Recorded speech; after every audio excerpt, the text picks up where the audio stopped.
قوم کے معیار کو بلند کرو، ثقافت کو بلند کرو، تہذیب کو بلند کرو، بیداری کو عام کرو۔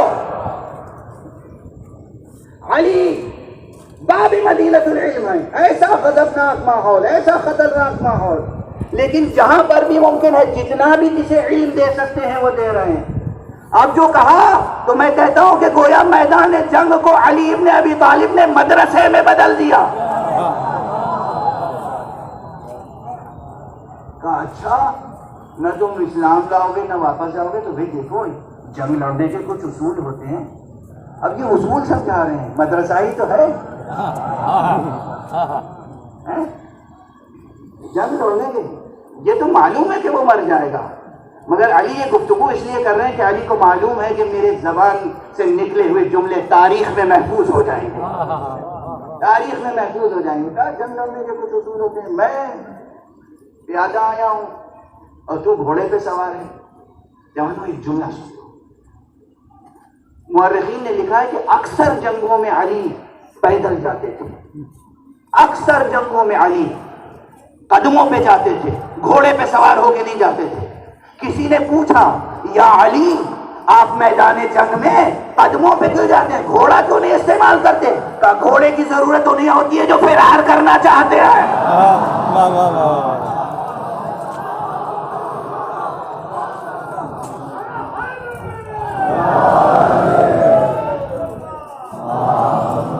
جواب ہے علی، مجھے گھوڑے کی کیا ضرورت ہے؟ عموماً جنگوں میں علی کہیں پیدل، میں پیادہ ہوں، تو گھوڑے پہ سوار ہے، برابر سے جنگ ہوتی ہے نا۔ اب سبق وہ کافر اتنا سعادت مند ضرور تھا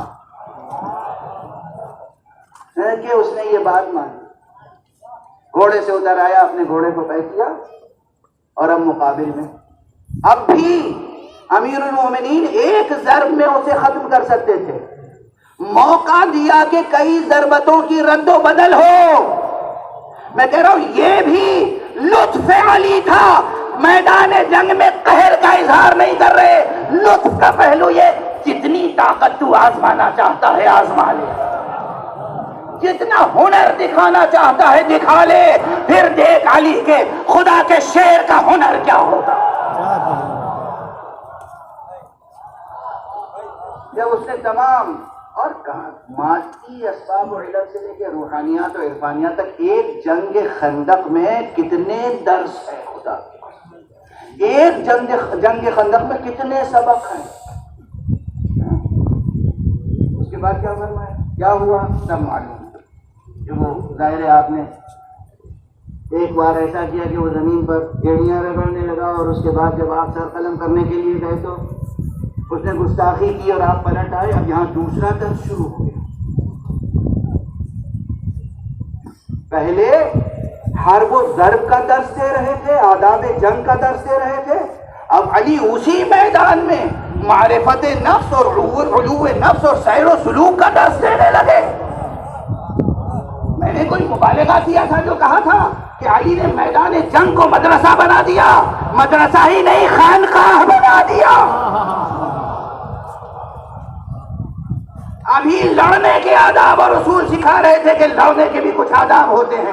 جب اس نے گستاخی کی تو علی وہاں پر دور ہو گئے، اور ایک شان کے ساتھ آہستہ قدموں سے کبھی ادھر آتے ہیں کبھی ادھر جاتے ہیں، کبھی ادھر آتے ہیں کبھی ادھر جاتے ہیں۔ تاریخ علی کے قدموں کی حرکت کو محفوظ کر رہی ہے، اس لیے کہ یہی وہ نقش قدم ہیں جو سیر و سلوک کی راہوں کو روشن کریں گے، یہی وہ نقش قدم ہیں جو سیر و سلوک کی راہوں کو روشن کریں گے کہ کس طرح عمل خالص ہونا چاہیے، کس طرح نیت خالص ہونی چاہیے، کس طرح شمشیر چلاؤ میدان جنگ میں تو بے کینہ جہاد کرو، کینہ رکھ کے نہیں، ذات کو شامل کر کے نہیں۔ جب انسان اتنا اللہ والا ہو جاتا ہے تو اللہ اسی کے ذریعے سے اپنے اوصاف کو ظاہر کرتا ہے۔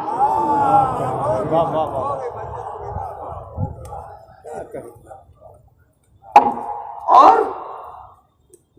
زندگی دیتا ہے خدا، موت دیتا ہے خدا، مگر وہ دعویٰ اپنی جگہ انا نحن نحیی الموتى، لیکن وسیلہ انہیں قرار دیتا ہے. اور آج بھی بس جملہ آپ سمجھ رہا ہوں، پروردگار آپ تمام حضرات کو علمی میدانوں میں، عملی میدانوں میں، اقتصادی میدانوں میں ترقی عطا فرمائے.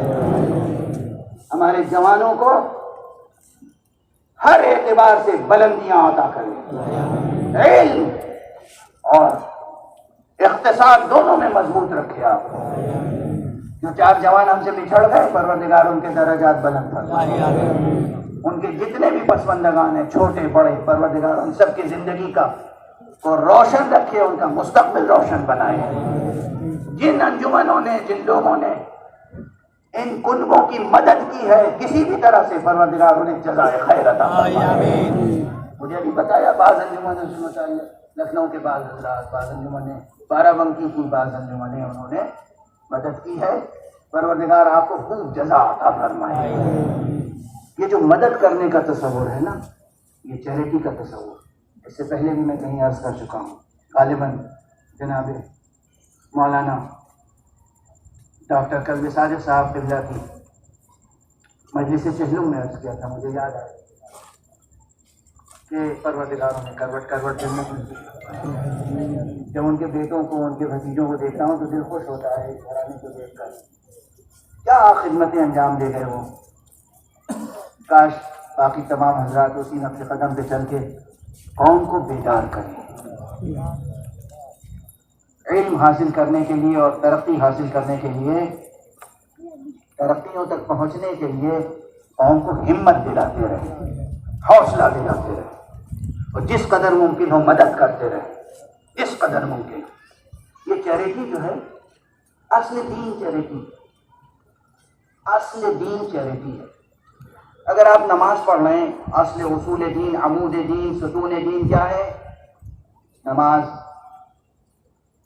اگر آپ نماز پڑھ رہے ہیں اور ادھر آپ کو کسی نے کہا کہ آپ نماز پڑھتے رہیں گے تو وہ ادھر ایک بچہ ہے یا ایک شخص ہے جو گر کے ہلاک ہو جائے گا، آپ کے کان میں یہ آواز گئی تو کیا کرنا ہے آپ کو؟ حکم شریعت کیا ہے؟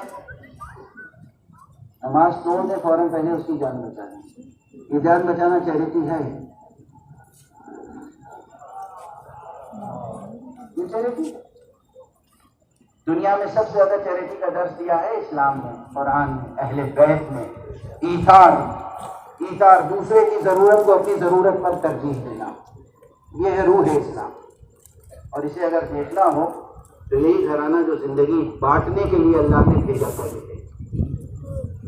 اس گھرانے کو اللہ نے زندگی بانٹنے کے لیے. میدان خندق میں وہ شقی تھا عمرو بن عبد ود، جسے علی دونوں جہان کی زندگی دینا چاہتے تھے مگر نہ لے سکا. میدان کربلا میں ایک شخص ایسا تھا جسے حسین، ایک سے زیادہ ایسے اشخاص تھے جسے حسین نے دونوں جہان کی زندگی دی. ایک سے زیادہ اشخاص ایسے تھے جسے مولا امام حسین نے، ایک سے زیادہ اشخاص ایسے تھے جنہیں مولا حسین نے دونوں جہان کی زندگی دی، عزت دی، آبرو دی، کیا کچھ نہیں دیا. پہلا نام اس میں کا حر ہے، اور دوسرا نام تاریخ میں بہت تلاش کرنے سے ملے گا. ایک شخص ہے جس کا نام ہے شبلی ابن یزید، جو خولی ابن یزید کا بھائی ہے. یہ دونوں لشکر ابن زیاد میں، لشکر شام میں تھے. اور وہ لمحات تھے جب آقا حسین زخموں سے چور ہو کر اپنے فرس مبارک سے زمین پر آ چکے تھے. اور عجیب منظر تھا،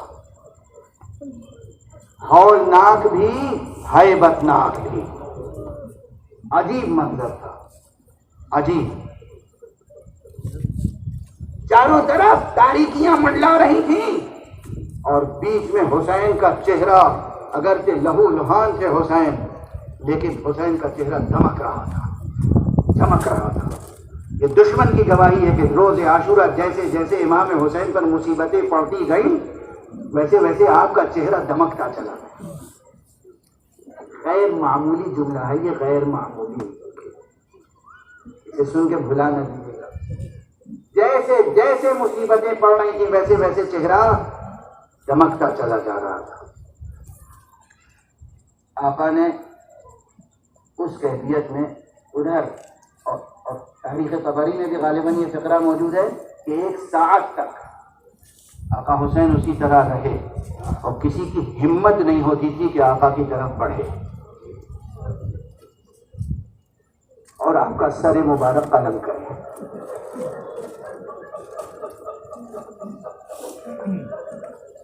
کسی کی ہمت نہیں ہوتی. اب سلسلے بیان میں یاد آئے تو عرض کر رہا ہوں کسی کی ہمت نہیں ہوتی. اور ادھر ایک پسر نحس تھا جو آواز دے رہا تھا اپنے لشکریوں کو کہ جاؤ.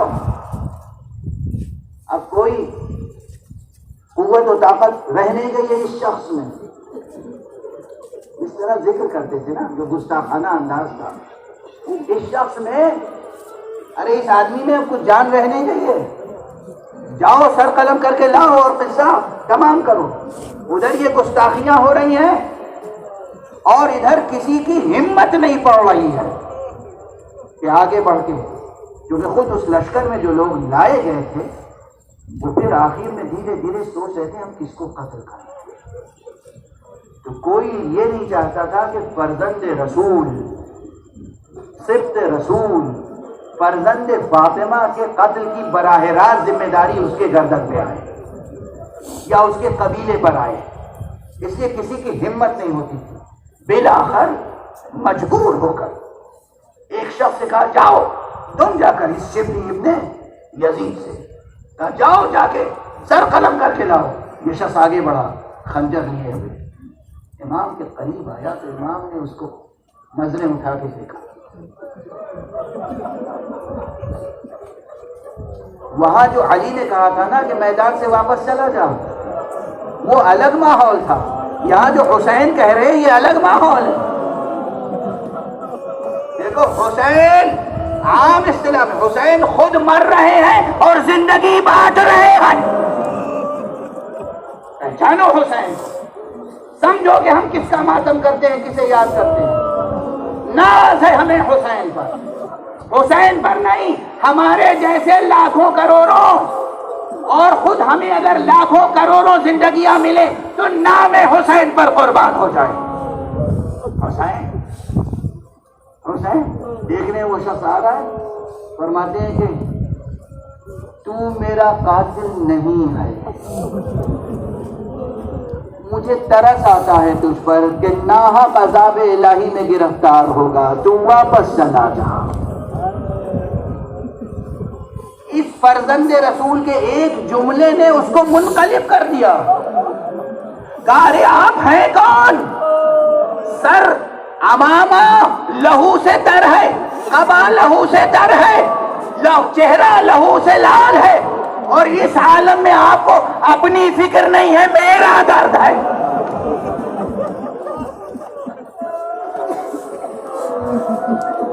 اس عالم میں آپ کو میرا درد ہے کہ کہیں میں عذاب الہی میں گرفتار نہ ہو جاؤں.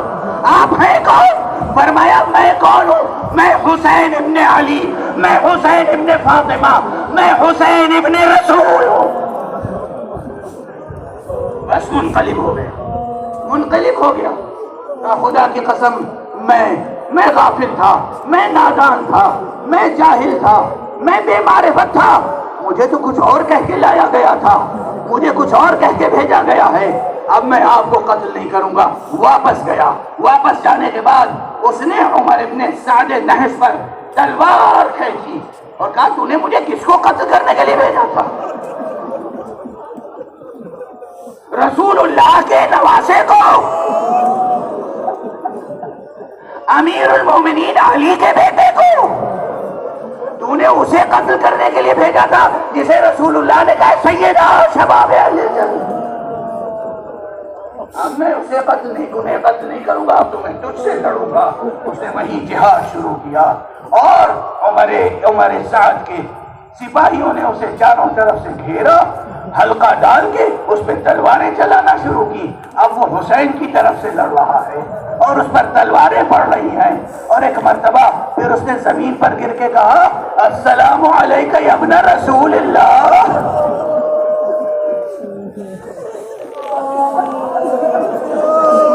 السلام علیکہ یا ابا عبداللہ. فرزند زہرا گواہ رہیے گا میں بے معرفت تھا، میں نادان تھا، میں جاہل تھا، مجھ سے بڑی گستاخی ہوئی، مگر میں اب اس دنیا سے آپ کی محبت میں جا رہا ہوں. نانا کے سامنے گواہی دے دیجیے گا. اجرکم علی اللہ، اجرکم علی اللہ. خدا ہمیں اور آپ کو کسی غم میں نہ رلائے سوائے غم اہل بیت کے. یہ وہ مرنے والا ہے کہ اس کی اس صدا کو سن کر ہم آپ سب جس پر رو رہے ہیں حسین، ان کی آنکھوں میں بھی آنسو آ گئے، ان کی آنکھوں میں بھی آنسو آ گئے. ہاں حسین وہ صابر ہے، وہ شجاع ہے، وہ صابر ہے، وہ شجاع ہے کہ جس نے بڑی سے بڑی قربانی اللہ کی راہ میں پیش کی ہے. لیکن عزیزان محترم، پروردگار ان چاروں جوانوں کو جنت الفردوس عطا فرمائے. حسین کی بڑی قربانیاں وہی ہیں. حسین نے عباس کو اللہ کی راہ میں پیش کیا، علی اکبر کو پیش کیا، قاسم کو پیش کیا، اون و محمد کو پیش کیا. میں کل ایک جگہ گیا تھا پرسے کے لیے، تعزیت کے لیے. معلوم ہوا کہ وہ ایک ہی جوان تھا گھر میں، اب بوڑھا باپ ہے، ننھا سا بچہ ہے. ایک خاتون گھر میں رہ گئی ہے، ایک خاتون گھر میں رہ گئی ہے. میں ایک جملہ خواتین کو شجاعت دلانے کے لیے، زندگی کا حوصلہ دلانے کے لیے ایک جملہ کہہ رہا ہوں. دیکھو حسین نے کتنے لاشیں اٹھائے، اکبر، قاسم، اون و محمد، عباس، اور نہ جانے کتنے لاشیں اٹھائے، مگر یاد رکھنا کربلا میں زینب بھی تھی. جناب زینب بنت علی، وہ اگر حسین ابن علی تھے، یہ زینب بنت علی تھی. یہ وہ ہیں جنہوں نے سب سے بڑا لاشا اٹھایا ہے. جب آقا حسین کا سر قلم ہوا اور نشیب میں آئی تو اس بی بی نے لاش حسین کو اٹھایا ہے پوری قوت سے اور کہا اللہم تقبل منا ھذا القربان. پروردگار ہم اہل بیت مصطفیٰ کی طرف سے اس قربانی کو قبول فرمائے.